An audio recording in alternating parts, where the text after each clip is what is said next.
Сәлеметсіздер ме, қымбатты көрермендер. Бүгінгі біздің қозғап отырған тақырыбымыз депутат парызы деп аталады. Жалпы халық қалаулысы атану оңай ма? Және бүгінгі депутаттарымыз өздеріне жүктелген міндеттерді қаншалықты атқарып жүр? Бұл жөнінде бүгінгі студия қонағымен жан-жақты әңгімелесіп, тақырыпты тарқатуға тырысайық. Бүгінгі студия қонағы Павлодар қалалық мәслихатының төрағасы Қобланбек Нұрмұханұлы Қожин. Қош келдіңіз. Рахмет. Наурыз айының соңында 8-ші сайланған Павлодар қалалық мәслихатының бірінші сессиясында өзіңіз төраға ретінде сайландыңыз. Қазіргі мәслихаттың тұрақты комиссиялары және олардың құрамы жөнінде ақпарат бере кетсеңіз. Өзіңіз айтқандай, ағымдағы жылдың 19-шы наурызында сайлау болды. Бұл жерде айта кеткім келеді, Павлодар қаласында жалпы 250 мыңға жуық дауыс беруге құқығы бар адамдар бар. Соның 140 мыңнан астамы дауыс беріп, яғни ол 56-да 2% құрады. 24 депутат Павлодар қалалық мәслихатына депутат болып сайланды. Қаламызда 24 сайлау округі бар, барлық округтар депутатпен қамтамасыз етілді деп айта аламыз. Бұл жерде енді құрамына келетін болсақ, 24 депутат деп отырмыз. Оның 22-сі Аманат партиясының өкілі болса, біреуі Қазақстан халық партиясының өкілі, біреуі өзін сұнған партияда емес азаматша. Жалпы Павлодар қалалық мәслихатында 5 тұрақты комиссия жұмыс істейді. Атап айтатын болсақ, ол тұрғын үй коммуналдық шаруашылығы жөніндегі комиссия, қала құрылысы және жер қатынастары жөніндегі комиссия, экономика және бюджет мәселелері жөніндегі комиссия, азаматтардың құқықтарын және заңды мүдделерін қамтамасыз ету жөніндегі тұрақты комиссия. 24 депутат 5 комиссияның ішіне бөлініп, о жерде төрағалары да бірінші сессияда сайланып, бүгінгі күнде жұмыс істеп отыр. Яғни 2 апта жұмыс істеп отырмыз, толық айтатын болсақ. Осы күндері біз мынау әр сайлау округінде сайлау үгіт насихат кезінде депутаттар жүрген кезде азаматтармен кездесіп, проблемалық сұрақтарды анықтап, соны шешу жолдарын талқылаған болатын. Сол сұрақтардың барлығын біз сұратып, жинап аппаратқа, мәслихат аппаратына, одан қала берді үгіт насихат кезінде Аманат партиясына келіп түскен көптеген сұрақтар бар, ұсыныстар бар. Соның барлығын алып, жіктеп, оны бөлім-бөлімге бөліп, комиссияларға бөліп, комиссияның жұмысын жоспарлап, арман қарай мемлекеттік Павлодар қаласының әкімдігінің бөлімдерінен биылғы жоспарланған жұмыстарын сұратып, өзіміздің жұмысымызбен үйлестіру мақсатында сондай жұмыстарды жүргізіп отырмыз. Одан қала берді, мемлекеттік сатып алу бөлімінен ақпарат сұраттық, тендерлары. Оларды ұтып алғандар кімдер?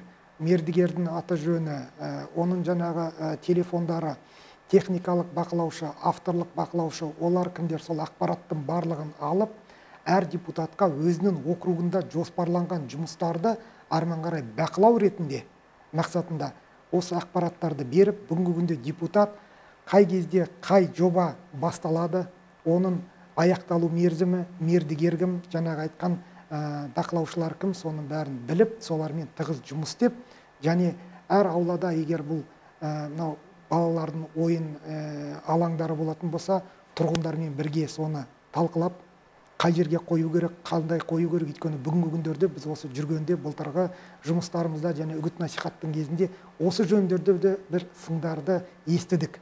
Яғни кейбір жерлерде төмен орналастырған, оны көтеру керек дейді. Талапқа сай емес. Талапқа сай емес деп айтады, бірақ енді бұл жерде айтқым келеді, неше адам болса сонша пікір де бар.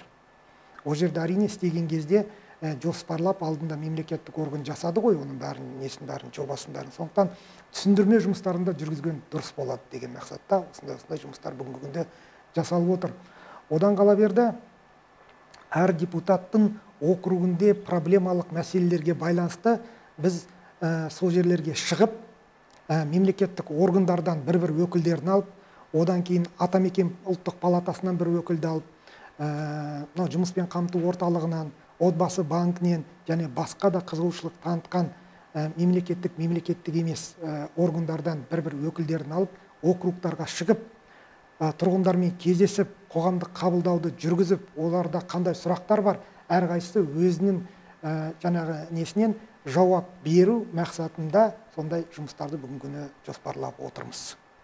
Қобланбек Нұрмаханұлы, сіздің әңгімеңізге қарап отырсақ, атқарылар шаралар шаш етектен, яғни өте көп, 5 түрлі комиссия құрылған екен, 5 түрлі бағыт. Жалпы тұрғындармен байланыс орнаған келіп түскен өтініштерді саралап жатырмыз деп жатырсыз, иә? Мемлекеттік органдармен және тиісті органдармен басқа да, иә? Бірігіп мәселені шешуге күш салып жатырмыз бүгінгі күні деп жатсыз. Сұрақ мынадай, негізгі басым көкейтесті мәселелер қандай қала бойынша? Бірінші кезекте тұрған шешімін табуы тиіс. Бастапқы тұрған мәселелер қандай? Ол мынау комиссиялардың несімен айтатын болсақ, ең көп сұрақтар түсетін комиссия, қарастыратын комиссия, ол мынау тұрғын үй коммуналдық шаруашылық жөніндегі комиссия.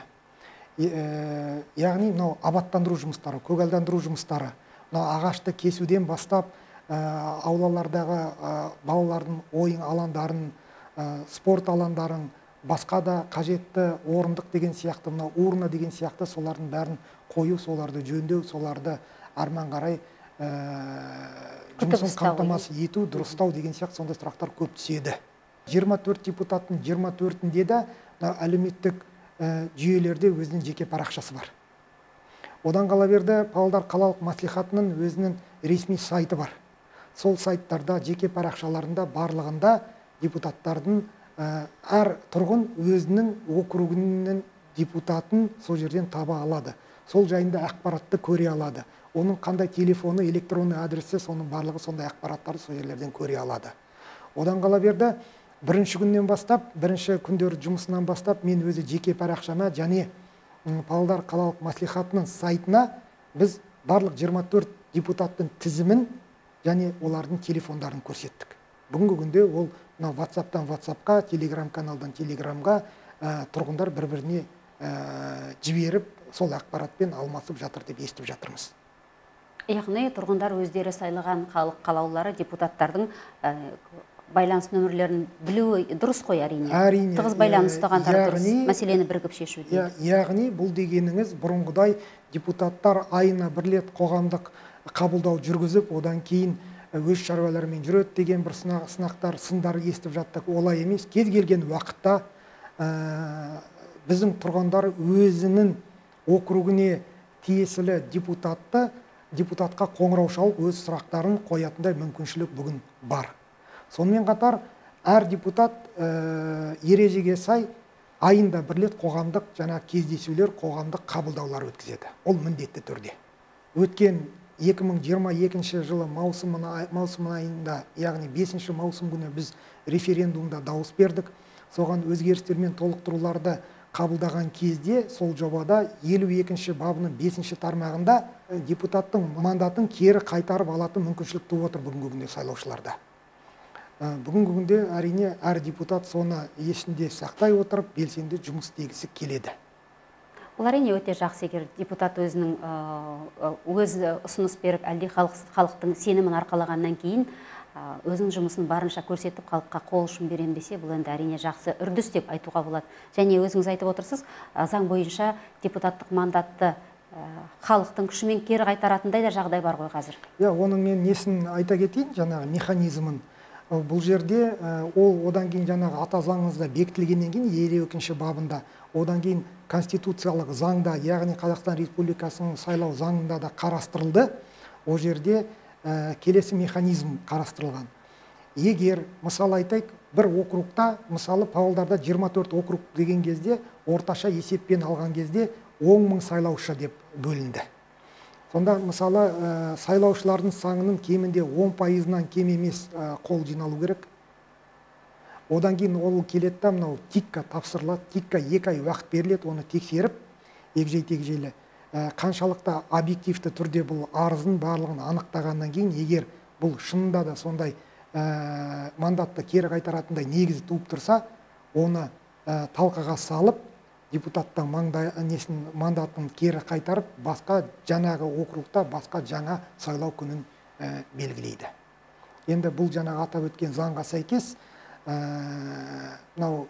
жылына 2 рет наурыз айының ақырғы жексенбісі мен қазан айының ақырғы жексенбісінде жылына 2 рет сайлау өтетін болады. Егер мандатты кері қайтарбаса, одан кейін заңға сәйкес, сол жаңа атап өткен заңға сәйкес депутат өзі мандатты тапсырса, мынау қоныс аударып басқа елді мекенге көшіп кетсе, облысымыздан басқа жерге, және мемлекеттік қызметке жұмысқа шығатын болса, немесе соттың шешімімен айыпталған болатын болса, онда мандатын жоғалтады. Сол кездерде жаңағындай сайлау тағы да болады.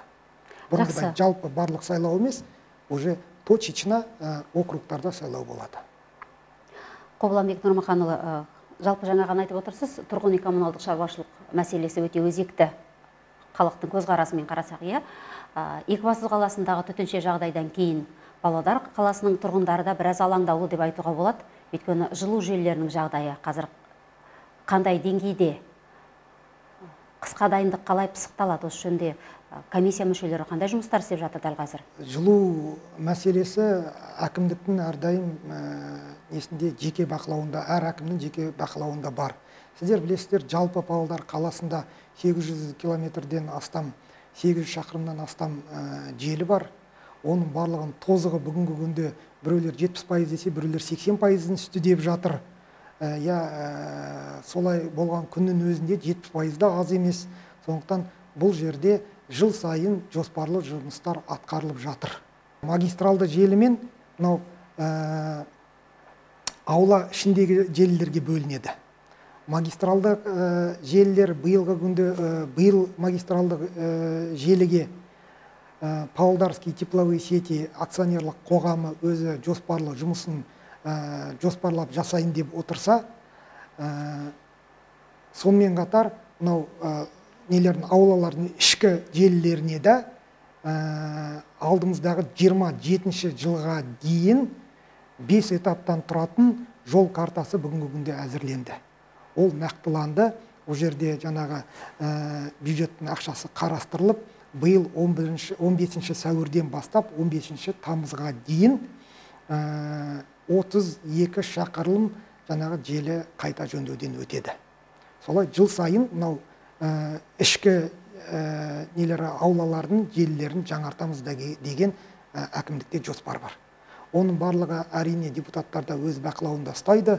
Бірақ енді бізді өзімізге бұның нені жаңағы орысша айтқанда одеяланы тарта бермей, оны біз сізде жасалып жатқан жұмыс бұл. Арман қарай депутаттар осыған белсене қатысып, қаражат бөлу жағында да, соның бюджетті бөлген кезде соған маңызды ерекше аударып деген сияқты, оның бәрін ақшамен, қаражатпен қамтамасыз ету мәселесі мақсатында жұмыс жасайды. Яғни қаражаттың да тиімді игерілуін де бақылайсыздар? Әрине, бұл қаражат дегенде, қаражат бүгінгі күнде біз Павлодар қаласы емес, Павлодар облысының егер бюджетін қарайтын болсақ, ол тапшы. Одан биік деңгейдегі республикалық бюджетті қарайтын болсақ, биылғы жылы 4-6 триллионға ол дефицитті көріп жатырмыз. Ал енді Павлодар қаласы мен Ақсу және Екібастұз қалаларынан басқа барлық аудандарда өз-өзін жаңағы генерировать етіп отырған салықпен өздерінің бюджеттік қаражатпен қамтамасыз етпейді. Павлодар қаласы бүгінгі күнде Павлодар қаласына салықпен және басқа жерлерден түсіп жатқан қаражат әрине өз-өзіне жетеді. Өз-өзіне ғана жұмсайтын болса, әрине көп нәрсе жасауға болушы еді. Бірақ бұл жерде айта кету керек, басқа аудандарымыз бәрі дотационный. Жалпы облысты алатын болсақ, облысымыз жаңа мен айтып өткендей республикалық бюджетқа тәуелді. Республикалық бюджетіміз ол ұлттық қорға тәуелді. Ұлттық қордан жаңа мен айтып өттім, 4-6 триллион ақша биылғы ағымдағы жылға бөлет деген жоспар бар. Қобыланбек Нұрмаханұлы, сүбелі сұхбатыңызға рахмет, ісіңізге сәттілік тілейміз. Қымбатты көрермендер, бірінші студия бағдарламасының бүгінгі саны аяқталды. Студия қонағы Павлодар қалалық мәслихатының төрағасы Қобыланбек Нұрмаханұлы Қожин болды. Амандықта жүздескенше сау болыңыздар.